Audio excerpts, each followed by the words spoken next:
given that integral cos mx sin nx sin nx dx. Okay,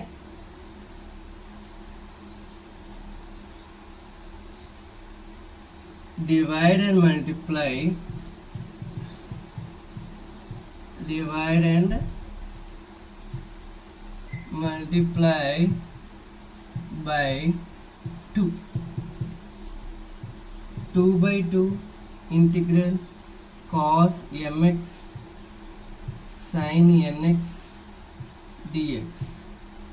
Therefore 1 by 2, 2 అనేది లోపల తీసుకెళ్తే 2 cos mx sin nx.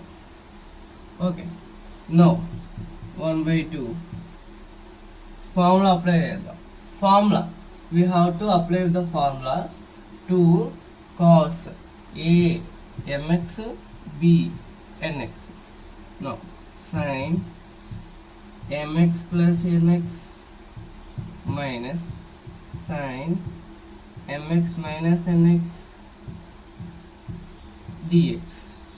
Therefore మనం విడివిడిగా రాద్దాం. Separately we have to write integral for this sin mx and mx plus nx and sin mx minus nx.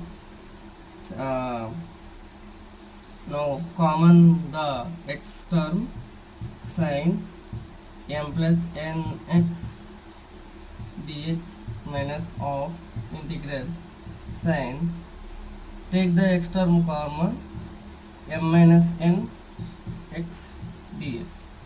Therefore we can know the formula integral sin ax dx is equal to minus cos ax by a plus c. Okay, we are learning here integral sin ax cos ax dx formula and sin x and cos x. Now here we can write of minus cos mx m plus n x by m plus n, 1 by 2 cos minus cos m minus n x by m minus n plus c. Okay, this is the solution of this question. Clear గా అర్థం చేసుకోవాలి. We should have to understand clearly what is the procedure I am